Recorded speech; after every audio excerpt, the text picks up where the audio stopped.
We're so happy to have David Loy here to give a talk this morning. David is an old friend, gave a workshop at our Zen Center in the early days. That was probably 10 years ago, David. And David, you can turn on your microphone now because we want to hear you. And David is a Zen teacher in the Sambo Kyodan tradition, which is very close to ours because we have a common Dharma grandfather in common, which is Yasutani Roshi. And also, David is a prolific author. He has written a recent book called Eco-Dharma, Buddhist Teachings for the Precipice. And he wrote a book shortly before that, A New Buddhist Path. He's, I think, as long as I've known David, he's been talking about engaged Buddhism from a really interesting perspective. And it's not always something that people want to hear about, especially when it comes to the environment. But I think now, given what we're going through, many are more open to hearing about this because it really is relevant to what's going on right now if we would just stop and listen and try to learn about what's happening here. So I'm really happy, David, that you're here to share with us this morning, and I'm going to just turn it over to you and everyone else. If you would please mute your mics, and then we'll leave it up to David how he wants to do this. But David, the floor is yours. Thank you. Thank you, Robert, for that warm introduction and also for this invitation. Let me just check. Can everyone hear me okay? Yes. Because I have some little earbuds somewhere, but I couldn't find them. So if you have problems, let me know and I'll talk louder or whatever. Good morning, everyone. I'm joining you today from just outside Boulder, Colorado, which a couple of days ago was declared the snowiest city in the country. We got like 2 feet of snow just 3 days ago, to our amazement. But otherwise, spring does seem to be springing up here. And I start that way, having lived in Japan so long. That's what you do, right? You sort of start with some discussion of the weather or what's happening there. Robert is quite right that I'm very interested and concerned about socially engaged Buddhism. And originally we were talking about a talk that would address specifically eco-dharma. But in the meantime, something else has come up, something that is preoccupying just about all of us one way or another, that is to say the coronavirus situation. So the topic for today is something like, what can we learn from the coronavirus? But I also have to admit, frankly, I'm tired of reading about it, hearing about it, and even talking about it to some degree, in the sense that we're all kind of overwhelmed by it now. And yet, it also seems to me that there's something really important here that we need to learn from it. And I'm not sure, frankly, that that's become clear enough. For example, I came across something that Paul Levy, a Tibetan Buddhist practitioner and teacher, wrote, quote, "The coronavirus is a living revelation that's dying to show us something about who we are and our place in the universe.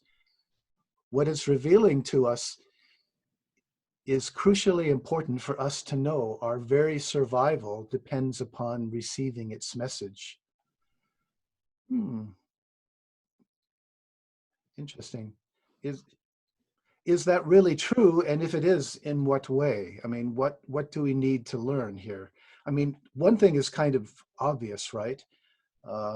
In that I think it is sort of reminding us very forcefully, even as we're locked down separately, that we're all one. Excuse me. One, actually, that's not a very Buddhist way of expressing it. Usually we talk about interdependence or interconnection. But the basic idea here I suppose we can compare it with what I sometimes say when I'm talking about eco-dharma, how, if China burns coal, it's not as though that pollution stays just in Chinese skies. Or if Chernobyl or Japan has a nuclear plant meltdown, it's not as if that nuclear waste just stays within the boundaries of Russia or Japanese waters, right? So I guess the interesting thing or the distinctive thing about the coronavirus is that uh, whereas those seem comparatively slow, uh, what's happened so quickly is just everything shutting down.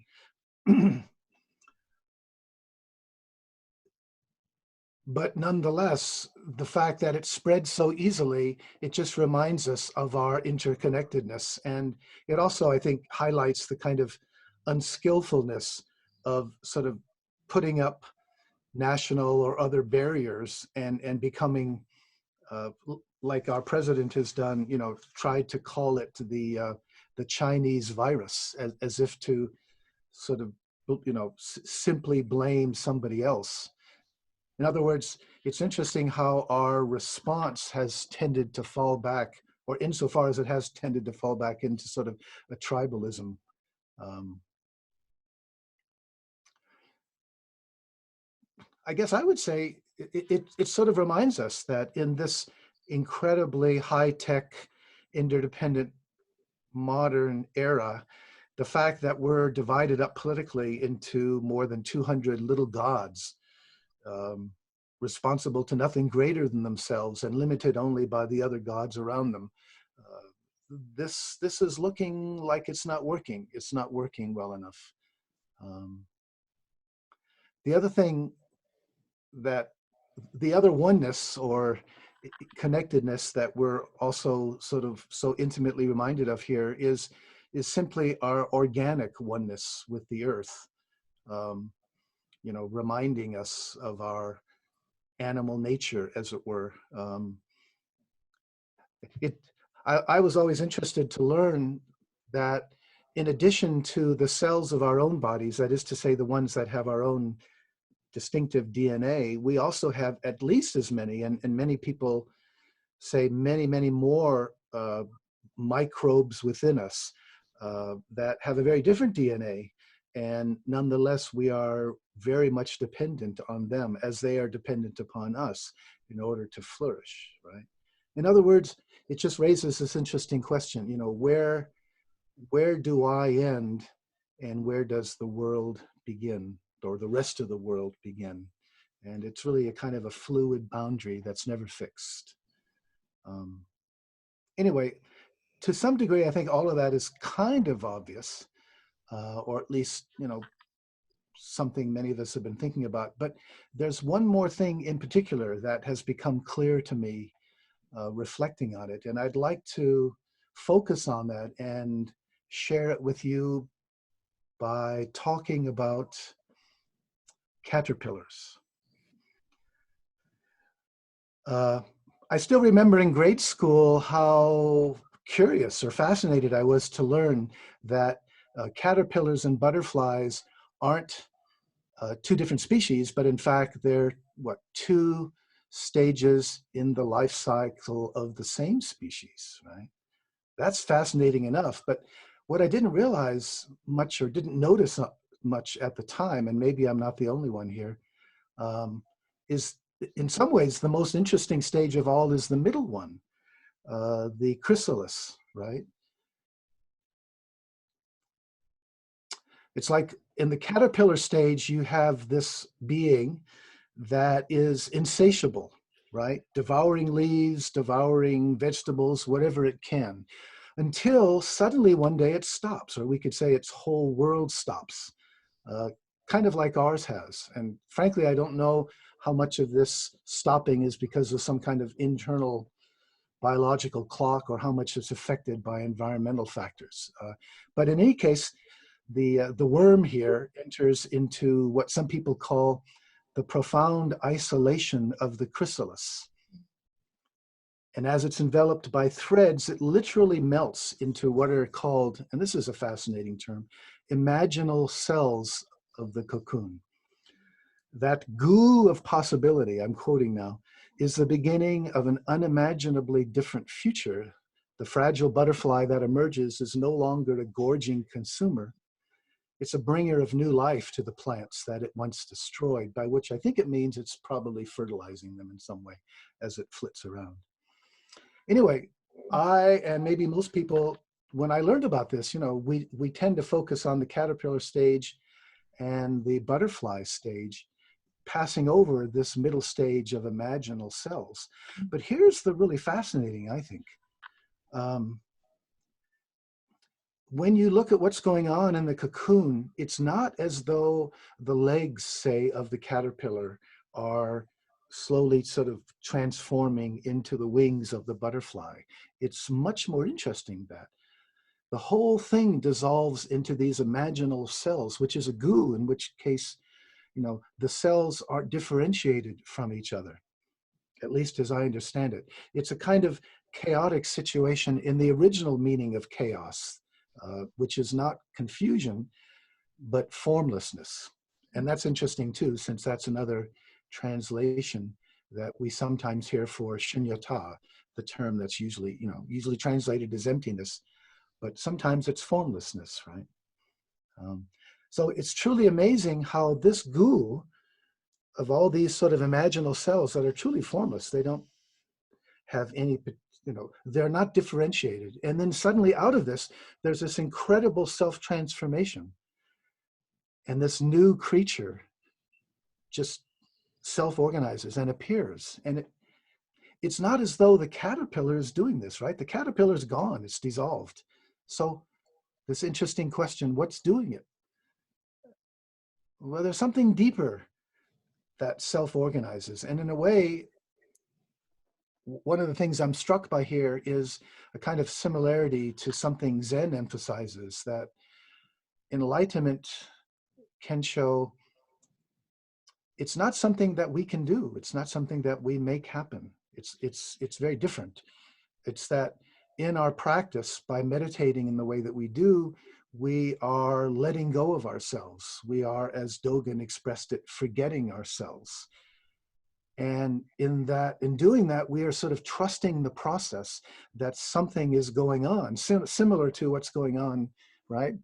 I don't know how much we want to pursue the metaphor of the goo of our minds or whatever, but we're sort of letting go of expectations, but with the kind of faith, trusting the process that something isn't happening and something is reorganizing, self-organizing, and will be bursting forth here.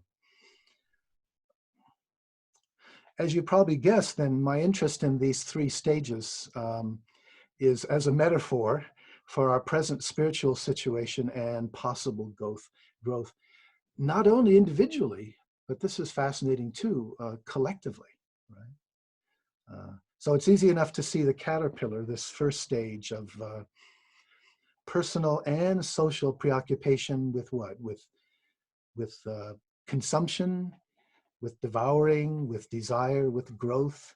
And the second stage as what we're experiencing now, both personally in terms of our own individual lockdown, but also collectively in terms of what's happened to the world economy, a kind of collapse or paralysis, you could say. So let me try to say something more about how these stages are connected, right? In Zen, one of our most important texts is the Diamond Sutra, which I'm sure many of you are familiar with. And it has that really interesting ending, you will recall, where it emphasizes the illusion or unreality of this world. Quote, "As an illusion, a dewdrop, a bubble, a dream, a cloud, a flash of lightning, view all created things like this." Well, in times like now, we can be all the more attracted to some kind of path that involves escaping or transcending this world. But of course, that doesn't mean that it's okay for us to walk in front of a moving bus, even if it is illusory in some sense, right?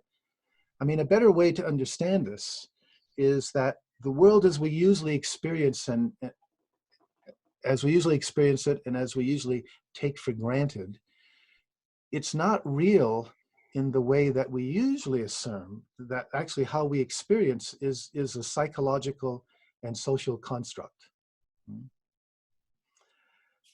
As we grow up, we learn to see the world in the way that other people do, and we learn to see ourselves in the way that other people do, right?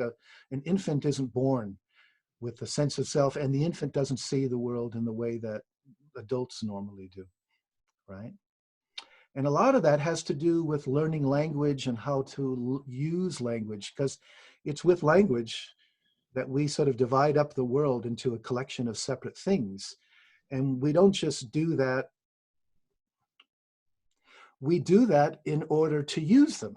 And you could say in Buddhist terms, not just use them, but of course we emphasize in Buddhism, use them to satisfy our desires or fulfill our intentions, right? I mean, classical Buddhism talks a lot about the problem with desire. Well, in order to desire something and, attain it successfully, you have to understand how the world works, right? You have to be able to distinguish things and then use them to attain something. In other words, there's a really interesting linkage here between things, between seeing the world, naming them, and naming them also gives them a function. And then that function enables us to satisfy desires, right? So for example, this cup, right? The reality is for most of us, as soon as we realize it's a cup, it's like we don't even really see it for what it is. We just sort of immediately grab it and use it for whatever liquid we want to drink out of it. We're not actually paying much attention to it. We're not seeing it really fully. And this is something psychologists have confirmed, that we just notice things to the extent that it enables us to sort of grasp them and use them in the way that we want to. So this is the world organized. This is the world that we normally live in and sort of think that's the way it is. In the process, the whole point of the Buddhist path is that, well, there's something one-sided about this. It's possible to experience the world in a different way, right? If we can let go of our ways of thinking, our intentions and so forth, we can experience this world quite differently, including ourselves, right? The other thing to emphasize about this is that this constructedness also applies to our sense of separation, the sense that I'm in here, maybe somewhere behind my eyes, and the rest of you are all out there, right? That too, that sense of separate self is also a construct. Again, it's connected with language, very much connected with our names, right?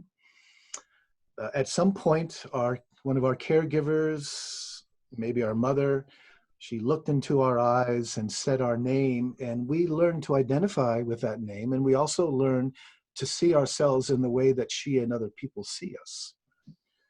But again, that's a construct, or as Buddhism emphasizes, the anatta teaching, no self, non-self. When we go back to what I was saying about the supposed external or objective world, we can say the self is that which relates to the world in that way, right? That's organizing, that's using it, that's dividing things up in order to satisfy our desires. It's the self isn't some pure consciousness, it's a confluence of mostly habitual patterns, right? Patterns, ways of thinking, feeling, acting, reacting, behaving. It's the way that they work together and tend to reinforce each other. But here's the important point. I mean, everything I've said, I think sort of psychology, child psychology would easily support it.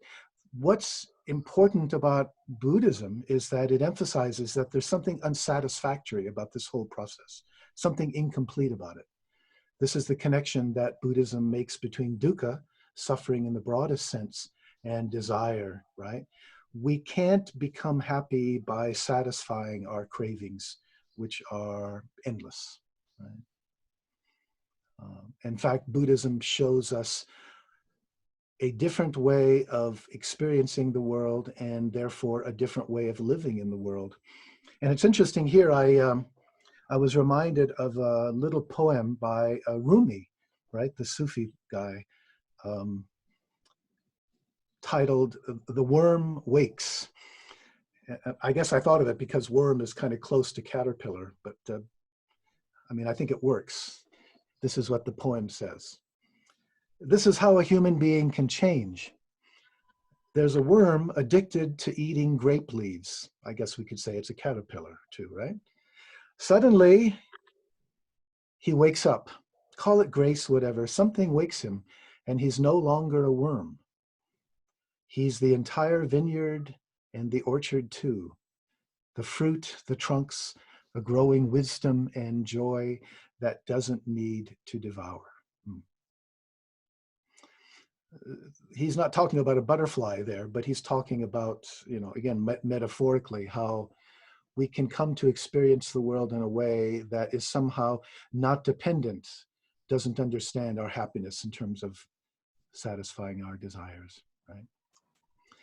Something that I've talked a lot or written about a lot over the years is understanding this delusive sense of separation. And I'm reminded here of Thich Nhat Hanh, right? He expresses this so well when he famously said, "We are here to overcome the illusion of our separateness." The problem is that this separateness is inherently dukkha. That's inherently, there's something uncomfortable about it. And the way that I've tried to express it is that because the sense of self, because the sense of separation between inside and outside is a construct, it's inherently uncomfortable because it's inherently insecure. It's like there's nothing stable, there's nothing real, there's nothing self-existing there, right? And it's that construct is inherently insecure because there's nothing there that could be secured. And the important point is, at some sense, I think we experience that. I'm not saying that we understand it, but I think we experience it. We usually experience it as a sense of lack, as the feeling, the sense that something is wrong with me. Something is missing, something isn't quite right. Or I'm not good enough. Anybody ever experienced that before?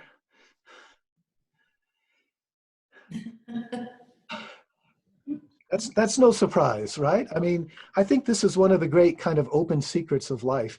We all have this sense of lack. We all have the sense of it in some way or another. What we don't realize is that everyone else has it too. At least not, we think it's our own private problem. But here's the point. Conditioned by our society or family, whatever, we usually misunderstand what the source of this sense of lack. And we think that, well, what I'm lacking is something out here, right? If I can just get enough of something out here, and especially in our culture, if I can just get enough money, if I can just consume enough stuff, because our culture teaches us that's kind of the real meaning. In the past, I've called it, I think it's kind of the real religion of the modern world is consumerism, right? I mean, if religion teaches us what's real and what's most important about the world and how to live in it, I think we could say consumerism is most successful religion of all time, winning more converts than any other, because of course it has this great proselytizing technique called advertising, right? So one of our main lack projects that we're encouraged is, consumption, or making enough money to consume. There's other ones too, the desire to be famous, finding the perfect romantic partner, desire for power, whatever. I mean, one can spend a lot of time thinking about how all of those work. And there's also a collective version. Again, it's the parallel that I'm fascinated by, as so often. It's like, on the one hand, individually, we tend to be preoccupied with this. This is maybe our number one lack project in the modern world, but it's also collective as well. We have a world economic system that in a way is involved in the same thing, right? Never-ending economic growth, right? That is always about more and more and more. But on both levels, it seems to me it's the same problem. Why is more and more always better if it can never be enough? Anyway, all of this so far is the caterpillar stage, right? You could say consuming, trying to satisfy our desires. And then we come to our very strange and difficult situation today, which is to say the kind of lockdown that we're experiencing due to the coronavirus, right? So what is this doing to our lack projects? And again, these lack projects are to a large extent, they inform the meaning of our lives. It's like that the structure of the self is this lack project, that it's so important for me to get enough of this money or whatever. And with the lockdown, what's fascinating, of course, is that all of that, not all of it, but a large amount of it, of that usual habitual tendency, that's locked down. It's disrupted. It's destabilizing, and it's actually destabilizing our our sort of sense of self, the very structure of the self. We're deeply disoriented, you know, insofar as, you know, our daily life involves going out and buying, shopping, and trying to make a lot of money, and, you know, maybe trying to you know, become more famous in some way, or dating or whatever. Obviously, it's not absolute. I mean, right, we've got Amazon for the shopping and all that. But I think you can see the point that I'm trying to point to here, that there's a kind of our usual orientation, deep habitual pattern is so much involved going out and doing this and doing that. And suddenly there's this incredible boom. Can't do it. And in, you know, this is very disorienting, right? I mean, the sense of self,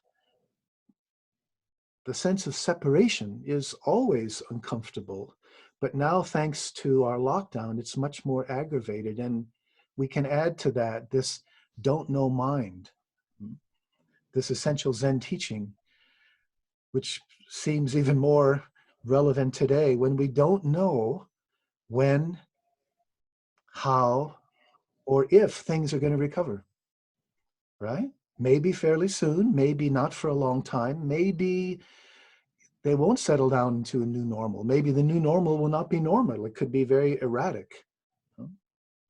The problem, again, is that we don't like not knowing. We want to be able to control. So much of our life is about controlling our daily routine and such.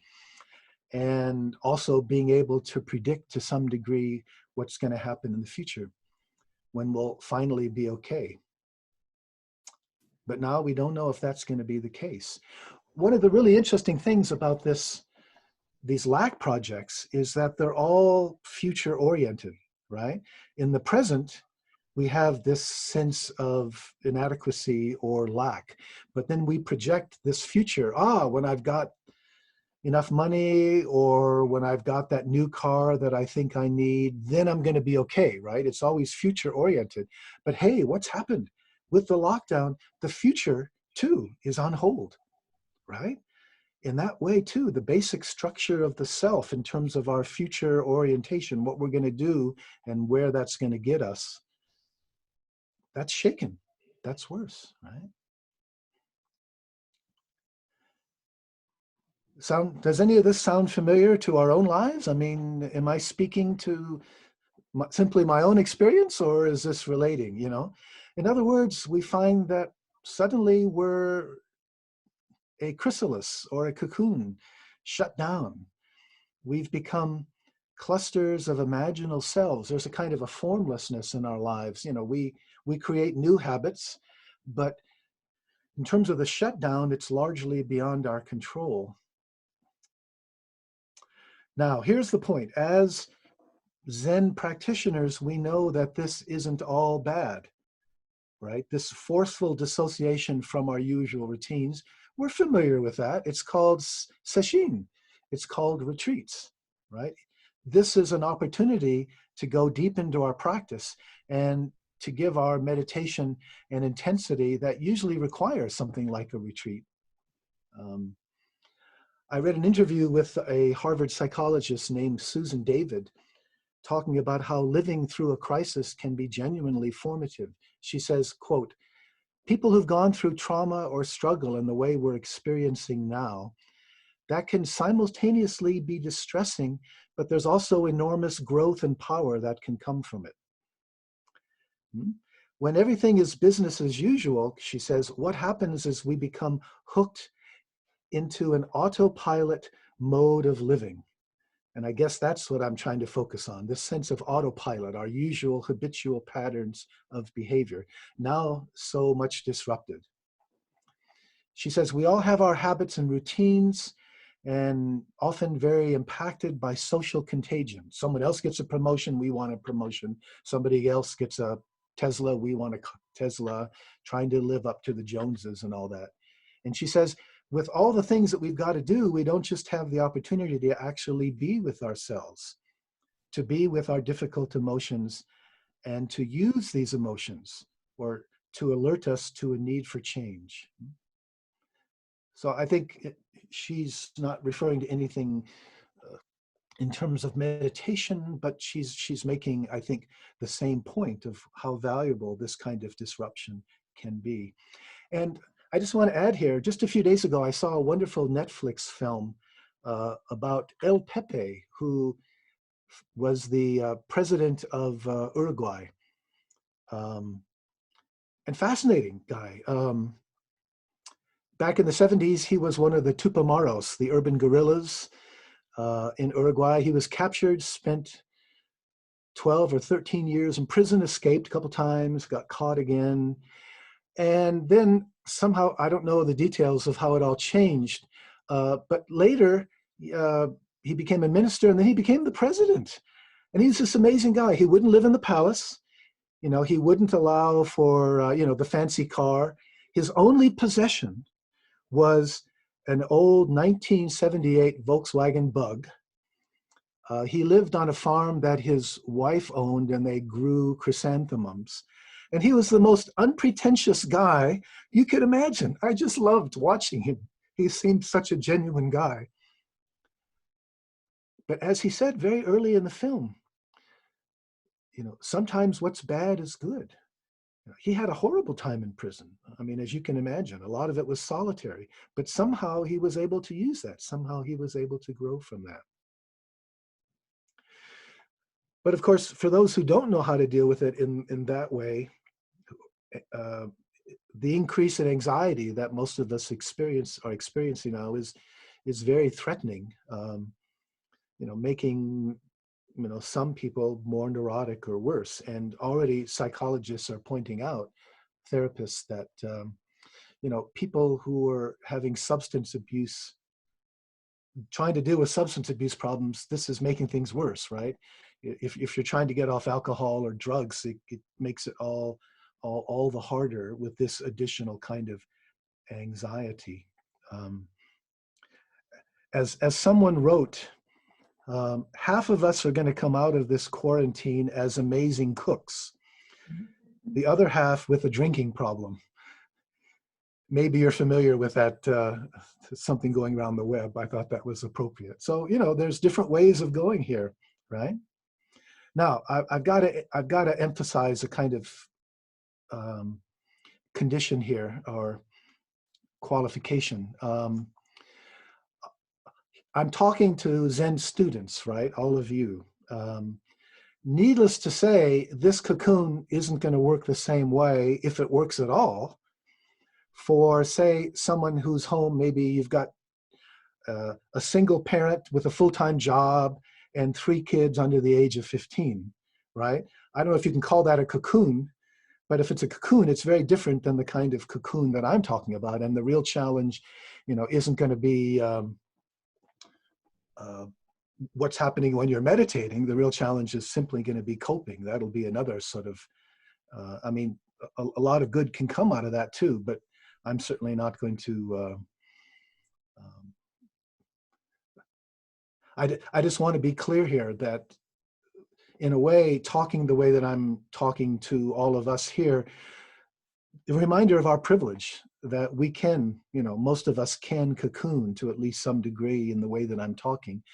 And for so many people in the world, I mean, how well can you cocoon when your overriding priority is finding enough food today for your family? I mean, so I just want to acknowledge and emphasize that.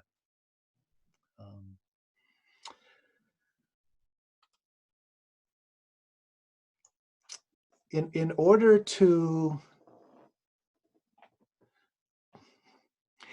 for this to be sort of productive, I don't know if that's too utilitarian a metaphor, but it seems to me a really important part of this process then involves getting in touch with our grief.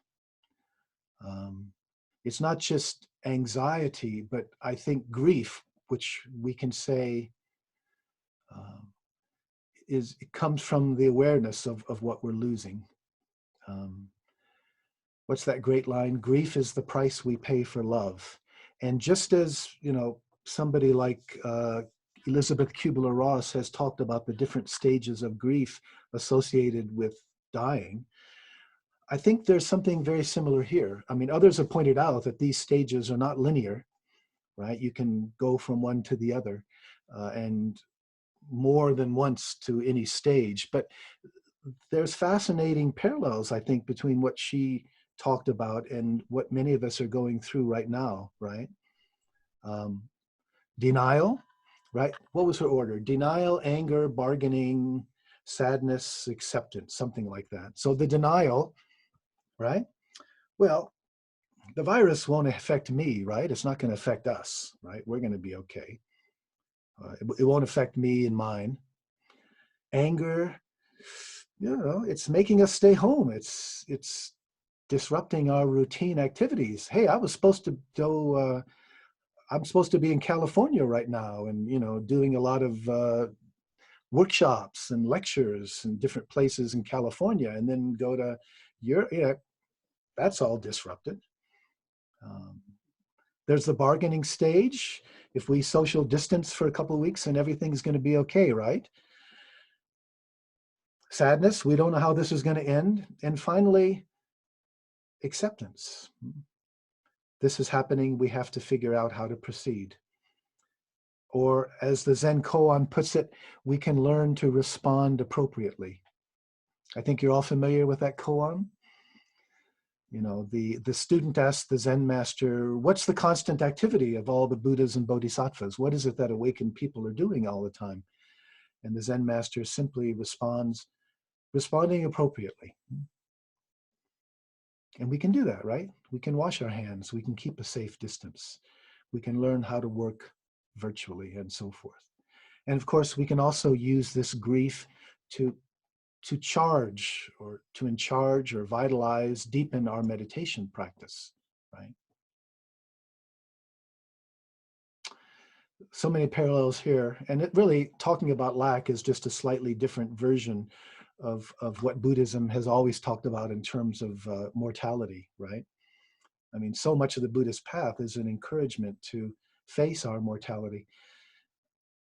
Especially that famous story. It's a myth, but it's the most wonderful myth I know of, you know, how the Buddha was inspired to leave home by suddenly experiencing, suddenly being hit by the impact of seeing an old person and then an ill person and then a dead person and then a spiritual renunciate, right? Right. We are of the nature to become old, right? To become ill and to die. What does that really mean for how we live right now? Enlightenment in Zen has been called the great death. Death of ego, but also acknowledging, in a way, accepting our mortality. As some Sufis have put it, dying before we die. So that when it's time to die, we can become one with the dying. Maybe so a butterfly can emerge and fly. Does this make any sense? Yeah, is this our situation? Everything I've said so far is kind of traditional in the sense that it's focused on the individual. Buddhist types challenge and response. But as I've alluded to a couple times, there are two sides to this chrysalis. There's the personal, and there's also the collective social, right? So it's not just yours and my life that are shut down. Most of the economy is shut down, and no one knows when, if, how it's going to recover. So this deconstruction, this destabilization is happening on both levels. Society, civilization as a whole is withdrawn into this chrysalis stage. Again, not completely, of course, but to an extraordinary degree that none of us would have thought was possible 3 months ago, right? And I think what this highlights is the importance of expanding our understanding of what Buddhism traditionally says about dukkha. In other words, we're encouraged here to continue the parallel. It's not just that you and I have problems individually, right? I mean, this is the way that Buddhism, if you go back to early Buddhism, right, you've got a problem. Well, it's because of something you did in your own past. It's your own karma. But today, I think we're much more aware of social forces, and that, you know, not all of the dukkha in somebody's life is simply due to who they are and what they've done, but it can often be due to the way that society is organized, institutionalized. As I put it, the Buddha talked a lot about the three poisons: greed, ill will, delusion. And to a very large degree, I think they've been institutionalized. I've written about this in the past. I think we've institutionalized greed, and if greed means you never have enough, remember that lack project. If greed means you never have enough, well, doesn't that say something about our economic system, right? Stock prices are never high enough. Revenue is never high enough. Market share is never high enough. And collectively too, GDP is never high enough. But to repeat what I said earlier, why is more and more always better if it can never be enough? I think greed has been institutionalized. I think you could even call that a kind of collective lack project. Likewise, collective ill will, our militarism, the incredible amount of money that we spend in our military, our attitude, our tribalism, our attitude toward immigrants and refugees and so forth. And finally, delusion. Well, we're all familiar with fake news, but even before then, so much of the media are corporations that make money not by informing or educating us, but by finding ways to grab our eyeballs to sell our attention to the highest bidder, that is to say, advertising. So, I mean, there's lots of ways one can sort of elaborate that, but I think you can see my basic point here. The problem that I was describing earlier isn't just an individual problem. I think it's a collective problem. We've institutionalized the three poisons. As David Corton points out, we have an economic system that values nature only for its market price. Military expenditures that consume more than half of all federal discretionary funding, wasting resources. Financial system devoted to generating speculative profits for the rich. Education system that emphasizes maximizing your personal financial returns as your highest moral obligation to society. And I would also add to that what he says, our lack, and this is painfully obvious to all of us now, our lack of a national healthcare system, right? The reality is we don't have a healthcare system in this country. We have a healthcare industry. And that's at the heart of it, right? A healthcare system is about providing the care that's needed to keep people healthy and cure them. An industry is about making money. And the basic problem is that we're now using, the whole healthcare system is simply another way to make money, a way for a lot of people and institutions to become very profitable. One possible result of the experience now, where our system, our healthcare system, is so obviously deficient, so obviously stressed, maybe there will be more pressure for the kind of thing that Bernie Sanders has been pushing for, a genuine healthcare system. Let's hope. But in any case, what I'm trying to point to is, again, the fascinating parallel that we not only have individual, we're not only individual caterpillars now in this chrysalis stage, but we also have a collective. We're also together a kind of collective caterpillar that's been shut down to a fairly large degree. And it really, remembering those two, you know, what does that mean for those of us who are on the Buddhist path? And for me, what that immediately highlights or foregrounds is, you know, the importance of the Bodhisattva path, right? Which fits that perfectly. What's the most important thing about the Bodhisattva path? Well, the Bodhisattva has a double practice, right? He or she continue to work on their own personal transformation, zazen and so forth, but they also realize that that's not sufficient, that they're also engaged in some way, right? So personal transformation and social transformation. Mythologically, I think the Bodhisattva path traditionally has been understood in the wrong way. It's like, you know, we have this romanticized idea. You have some great yogi that goes into a cave and, you know, some years later emerges, and then they kindly sacrifice or put on hold their own complete liberation from samsara, this world of suffering. They do that in order to stick around and help the rest of us, right? I think we really need to demythologize that. The one who benefits most from the actions of the Bodhisattva is the Bodhisattva, right? I'm thinking back in the days at pretty much the beginning of my own Zen practice. I was living in the Maui Zendo for a while. And, you know, at that time, we were sitting pretty intently. Frankly, it wasn't that difficult to have sort of experiences, insights, and so forth. Much more difficult, much more challenging was actually integrating those into how we actually lived in the world. I mean, it's one thing to have a moment of emptiness or something, see through, but that doesn't mean those old habitual patterns of behavior, you know, our old kind of self-regarding, self-preoccupied ways of thinking and feeling and acting. They don't just automatically disappear, right? They recur. How do we actually integrate this realization into how we actually live? Here I'm reminded of maybe my all-time favorite quotation, which is actually not by a Buddhist, it's by a Neo-Vedantin, Nisargadatta, who I think put it so well when he said, "When I look inside and see that I am nothing, that's wisdom. When I look outside and see that I am everything, that's love.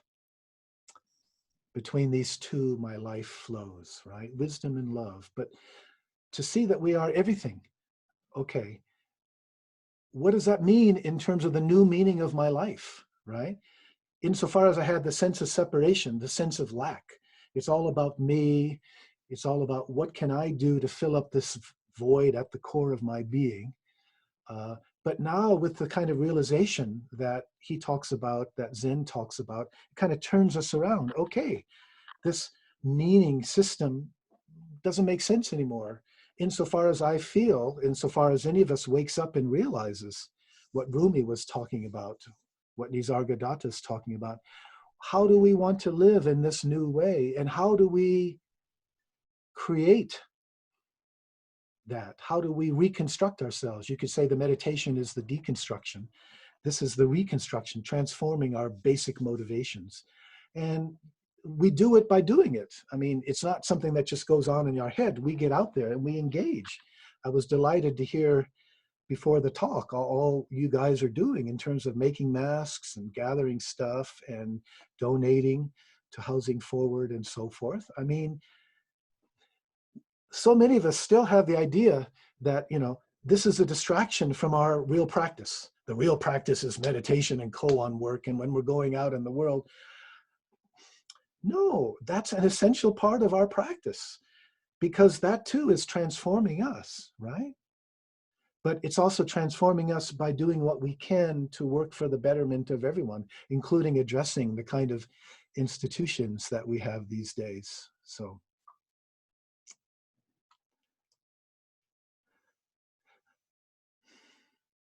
Robert Thurman used to say, practice, practice. Everybody's always talking about practice. What I want to know is, when is the performance? Right? The exciting thing is, the wonderful thing is, the performance is part of our practice, in the sense that it's part of our transformative path. We have to realize that doing what we can to address the social causes dukkha, the institutionalized, that too is part of our path, right?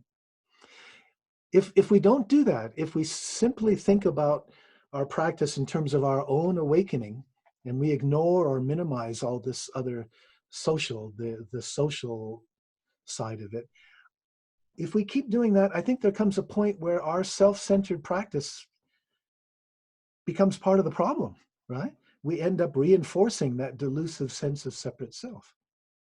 So I guess this is what I'm trying to emphasize. In this time of great personal and collective lockdown, it's also this time of openness and new possibility.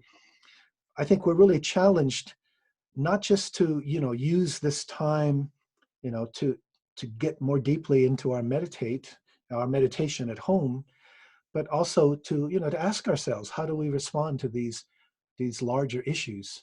It's interesting that we hear stories about suddenly more people are buying guns, right? They're thinking about the future, and you get the sense of people worried about protecting themselves. But it's very interesting. It doesn't often or even usually work that way. There's a really fine book by Rebecca Solnit called A Paradise Built in Hell. And she shows in that book how in times of great crisis that often you think people would sort of try to defend themselves, it can actually bring them together, where they realize their sense of community and tend to work together. Of course, it's more complicated with this kind of lockdown. I mean, it's not as though I'm spending a lot of time with my neighbors. So I don't know how that's going to play out. There was a time many years ago, when after dinner, people would go out on the front porch and maybe walk around and talk to each other. Whereas now we sort of turn on Netflix, right? And we're each locked into our own little private fantasy world there. But we have a choice. I'm reminded too of this little story. Probably all of you know it, but I love it so much. Somebody visited hell. And what did they discover in hell? Well, hell, it was dinner time, and people were eating, or rather trying to eat, because they had all been given chopsticks that were much too long, incredibly long chopsticks, right? And so they're trying to get the food, but the chopsticks are too long. They couldn't feed them. And so people were really angry and frustrated and irritable and fighting with each other. And then the guy was taken to heaven.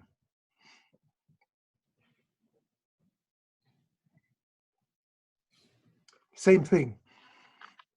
Dinner time, they got the same long chopsticks, but they're feeding each other.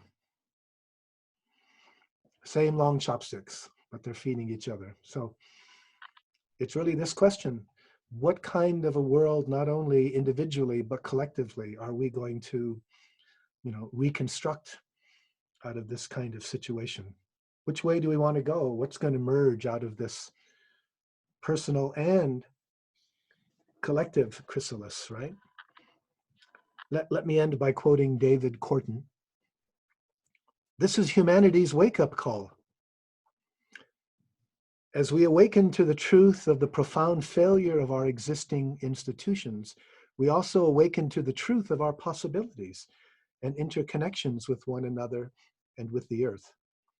With that awakening comes a recognition we must learn to live lightly on the earth, to war no more, to dedicate ourselves to the well-being of all in an interdependent world.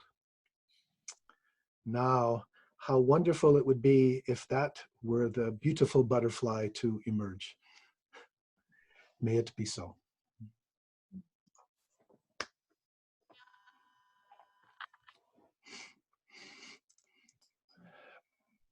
Thank you so much, David, for that beautiful talk and inspiring talk. We have a little time for questions. If you raise your hand, I'll call on you. So this is somewhat orderly. I may not be able to see you. Let's see. Anyone want to have a question for David? Mark? Thank you very much, David. Actually, it's not a question, it's a comment. You were talking about chaos. And I flew back to Paradise Lost, that incredible long poem. And in there, hell, there's chaos between heaven and hell. And chaos there is formless. And the devil doesn't know what to do with this formlessness, and he flies in and out of it. And I thought to myself, that's exactly what's happening here, that we are in this chaos and we just don't know what the hell to do with it. And then I started thinking about your chrysalis, and I thought, I loved your metaphor of the goo of that, because we are stuck at the same time. We don't know what to do and we're stuck. So you've given me personally a lot to think about, and I really, really appreciate your talk. Thank you so much again. Thank you for that. I really appreciate it. This is kind of something new, so I'm just kind of trying it out, thinking it through. So I really appreciate your encouragement. And it's just such a fascinating time. Yeah, I mean, in our own practice, yeah, the chaos in the sense of formlessness, in a way, we know how to deal with it on that level. I think insofar as we really know how to get into Zazen and trust the process, see what comes out of it. It's trickier at the collective level, but I think we're still adjusting and thinking. And, when we come out of this, however we do, it's going to be very interesting to see how people have changed and what new possibilities there are. Thanks. David, I really enjoyed your notion of collective awakening that you wrote about in Eco Dharma, and it seems like that what's happening now couldn't have been done. The Extinction Rebellion could never have stopped the global economy as this virus has done, and there is the possibility. It seems like that collective awakening now is much more apparent, or the possibility of it, and maybe you might just say a little more about that, because I think that's kind of a new, I think we're so individual in our culture that we have a hard time wrapping our heads around the idea of a collective enlightenment. In the book, I cite Paul Hawken's book, Blessed Unrest. I don't know if some of you are familiar with that. Yeah. His basic thesis there is quite simple, but quite striking, where he says something is happening now that's never happened before in human history, that there are a very large number of groups of people, mostly small, maybe mostly local, but groups of people working for social justice and sustainability and healing of the earth. And again, this never happened before. It's not a communist conspiracy or something. It seems to be springing up kind of spontaneously, organically. In the book, he estimates between 1 million and 1.5 million such groups. I think in a TED talk, he said well over 2 million now. But in any case, a very large number. And what so struck me about this notion was that he compared this to the immune system of our bodies. Oh. You know, it's very relevant now. But he said, this is, can we understand this as the immune system of the earth springing up through us? It's right. We tend to think of ourselves as separate from the earth, right? But is it the earth? Is this what the earth is doing? Is it trying to heal itself through us by motivating us as bodhisattvas or ecosattvas to work for this healing? So maybe if we ask about collective enlightenment, we're looking in the wrong place. That, you know, these are people who just feel inspired to work in a kind of a mostly selfless way to make things, to try to make things better. And I was so struck by the idea of this as the collective immune system. Frankly, I don't know what effect the lockdown is going to have on it, but there's definitely this movement, right? There are already millions and millions and millions of people in their own way trying to find the ways to heal ourselves and heal the earth. And I tend to think of socially engaged Buddhism as just one small part of that larger movement. But maybe what's distinctive is that we emphasize that it's important not to separate efforts at collective transformation from our own personal individual transformation. Again, you know, this is the two sides of the Bodhisattva path, that so often we see political revolutions fail because one gang of thugs is just replaced by another gang of thugs, right? Or even if they weren't gangs of thugs, they became gangs of thugs if they haven't worked on themselves, right? So I think this is maybe the single most important thing that Buddhism may have to contribute today, the importance of seeing the relationship between working both on our own individual and on the collective level. Yes, I don't know your name, but I see your hand. Hi, I'm John. This is the first time I'm here. I'm here with my wife, Kristen. Thank you, David. I'm just throwing this open as someone who teaches both public health and public policy and government. I'm struck by what's very unique about this condition, this disease, is that, and this may feed very, very much into what you're saying, is that you can do everything right. You can socially distance, you can wear masks, you can wash your hands constantly, you can do everything right, and for reasons unknown, you can contract the disease. And you can do everything wrong and not contract the disease for reasons that are unknown. Maybe it's luck, maybe it's genetics, maybe it's your gut system, who knows. That would seem to me to present both a unique opportunity to apply some of the ideas and theories you're talking about to this problem. At the same time, reinforcing the notion of chaos, the formlessness of happenstance that you were also speaking to. I wonder if you or anybody else might have any impressions on that. Thank you. Yeah, this actually refers to a part of the talk I left out because it was taking too long. But exploring further the relationship between sense of lack and fear of death, right? I mean, a lot of existential psychologists say our number one repression fear, of course, is death, that we can't think about it. It paralyzes us, so we kind of repress it.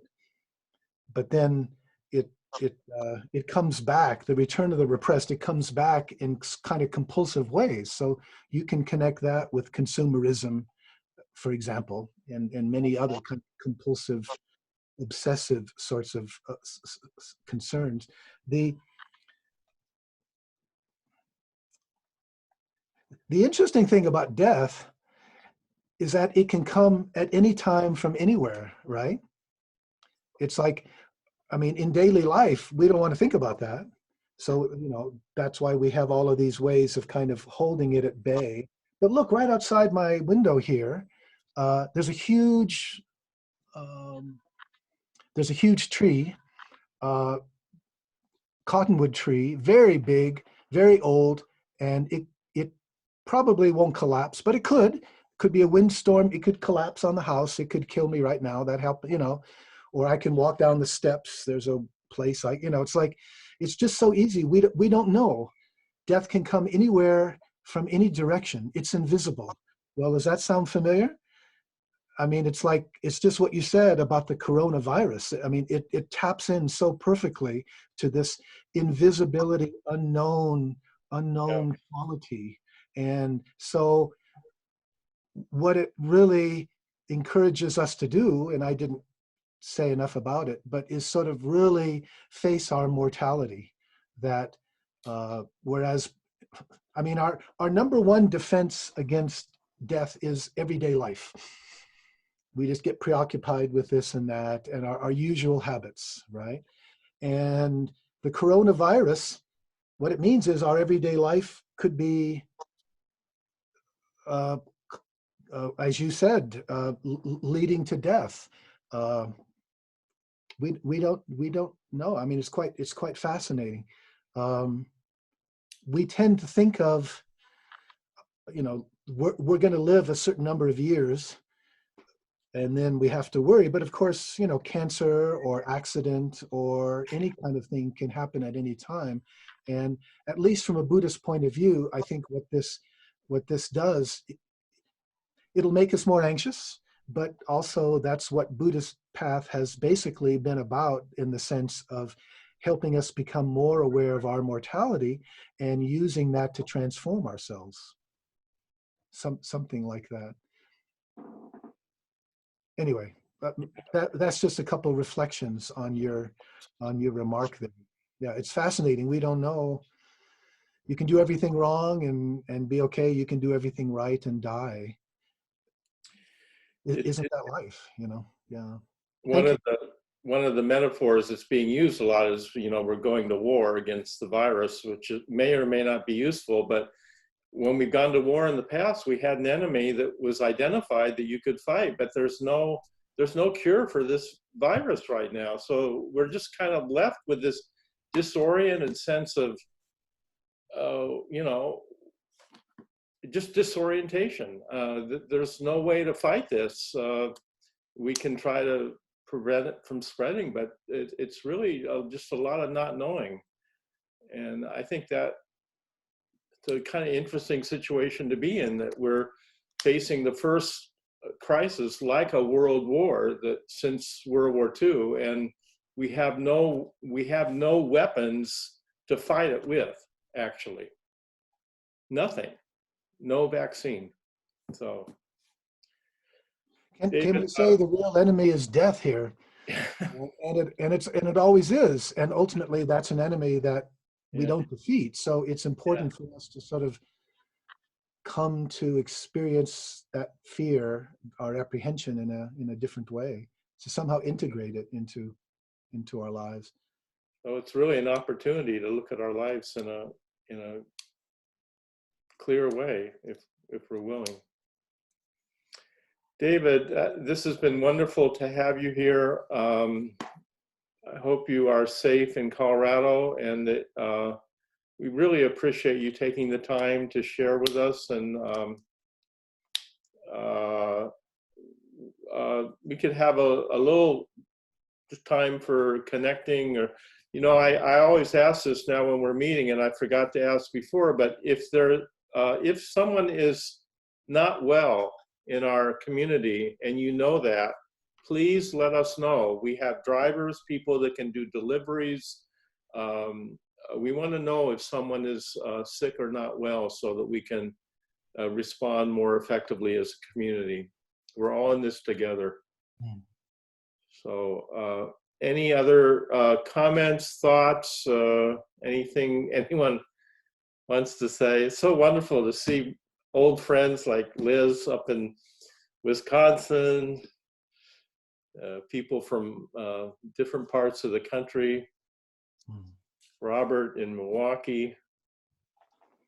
That's the interesting thing about Zoom. It's actually allowed us to have David here this morning. We couldn't have before, to have you come out here would have been a big project, but this is much easier to connect in some ways. Anybody have anything they want to say? A joke, a poem? I just want to thank Story? you also. Yeah. Thank you so much. I really appreciated your talk, and I love the metaphor of the caterpillar and the chrysalis. Totally forget about the chrysalis.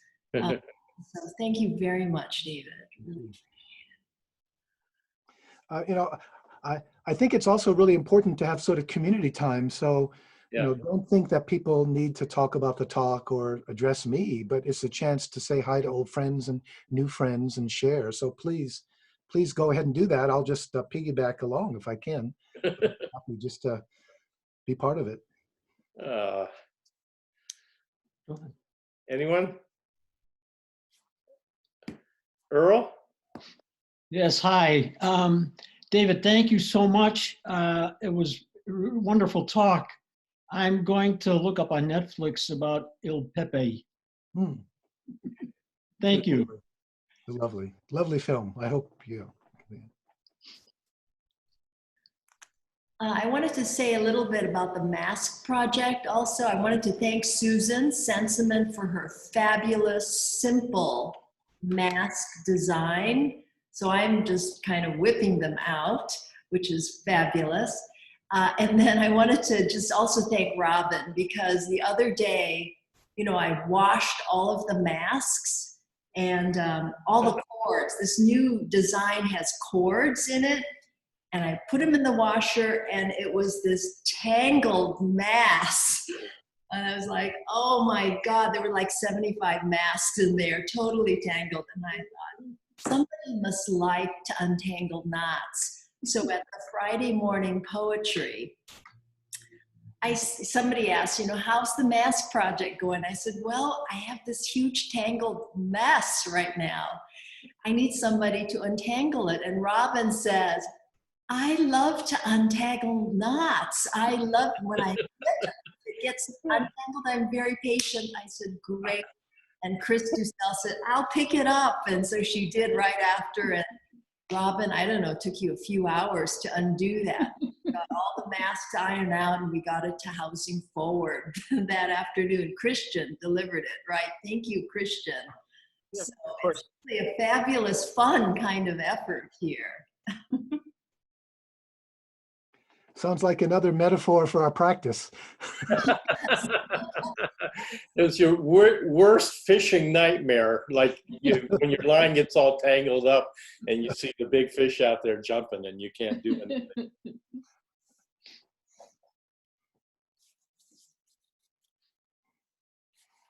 Thanks for a wonderful morning. Yes. And maybe I'll just do a shout out, David, for your organization now. You have a new land in Colorado. Maybe you'd like to say something briefly about that. It's for eco-dharma practices and supporting people that are doing that kind of work in the world. Yeah, thank you. Yeah, so I'm one of the founders of this new Rocky Mountain Eco-Dharma Retreat Center, which is about a half an hour from North Boulder, but up in the mountains. 185 beautiful acres abutting national forest, so it actually feels much bigger than it is. And basically, we've been, you know, renting it out to different groups and people very cheaply, and we're all in the process of trying to figure out what eco-dharma is. But certainly part of that for us is connecting with the natural world and feeling our gratitude to the natural world, and also getting in touch with our grief for what we all know is happening to the natural world. So we're sort of designing these eco-dharma retreats that really help us do that.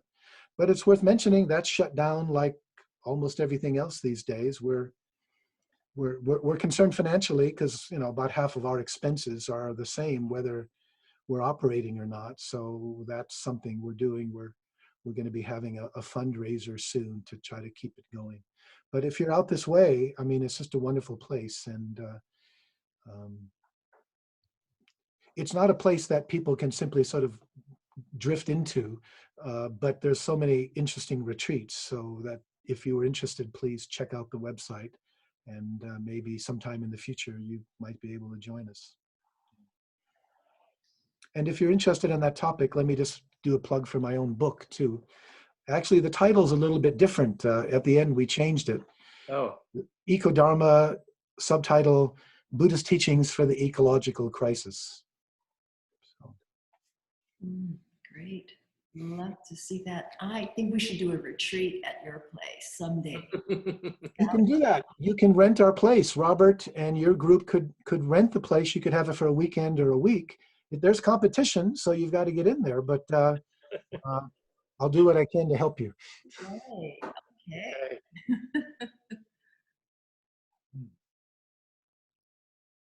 Okay, everyone. This has been a wonderful morning to be together in Sangha.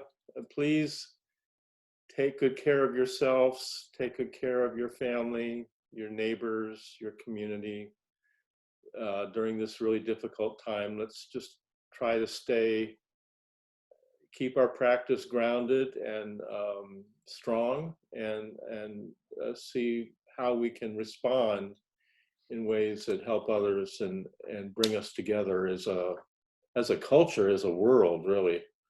This is such an interesting time of opportunity for growth and positive transformations if we can just listen, really listen deeply to what this virus is teaching all of us. It's really extraordinary. I thank you all. David, again, so lovely to see you again after all these years, and thank you so much for sharing your wisdom and your compassion with us. Remarkable. You have a wonderful Sangha. I'm grateful to be able to join it in this way. We do. It's a treasure, our Sangha. Yeah. Thank you, Sensei. Thank you, Roshi. Thank you. Thank you, everyone. Good to see everyone healthy. Okay. Thank you. Goodbye. Bye-bye. Hi.